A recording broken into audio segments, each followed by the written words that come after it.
about his resurrection from the dead? What do you make of that? I wasn't there. I didn't see it. I'm not going to believe anything I don't see for myself. Thanks. Did you see the Battle of Waterloo? Nope. Do you think the Battle of Waterloo happened? I don't know. It's history. It's like we've been talking about. It's left up to interpretation.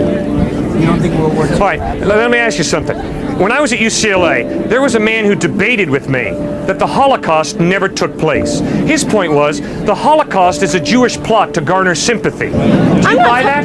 No, I'm not talking about the Holocaust. We're talking about Jesus Christ. We're talking about history, man. You raised the issue history. No, You said the history Bible is just is a not matter of history. interpretation. The Bible is stories. Is history just a bunch of stories, or is historical knowledge a legitimate form of knowledge? If historical knowledge is not a legitimate form of knowledge, then don't tell me that you know the Holocaust took place. Because it's just a story, that's all history is. So history's bunk, right? And don't tell me that white Americans enslaved black Americans, because I've never seen a slave. So if you really buy into this idea that history's bunk, don't tell me that black Americans were ever slaves here, because I never saw a black slave. For myself, I am convinced that history's not bunk.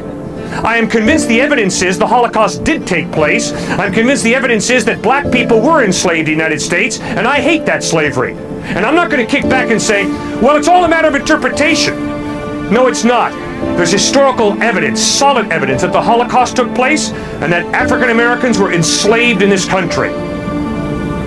Wouldn't you agree? I agree with that. That's not what I'm arguing. You're deviating from the point. Why should I believe that Jesus was resurrected? Because the historical evidence is that he really died and he really rose from the dead. You give me some medical records and I'll believe it, okay? You show me Jesus Christ's medical chart, I'll buy into it. I'll be a Christian today. Ma'am, they didn't keep medical records in the first century. Oh, that's so convenient, isn't that? That's wonderful. No, rather, it's real convenient for you to say, knowing full well they didn't keep medical records in the first century, it's so convenient for you to say, all right, if you give me the medical records, then I'll believe. Talk about convenient. Give me a break. Come on, man, let's be honest. How convenient of you to say, unless we have it on Polaroid film, I can't believe it, knowing full well they didn't have Polaroid film in the first century.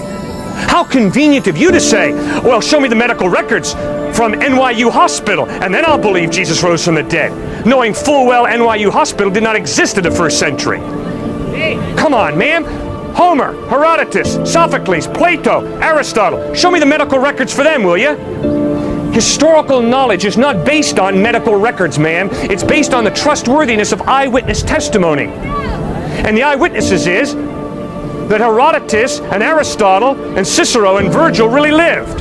They're not just figments of people's fertile imagination. And the historical evidence is that Jesus really lived, really died, and really rose from the dead. And eyewitnesses saw him risen from the dead. And they wrote what they saw. That's historical knowledge.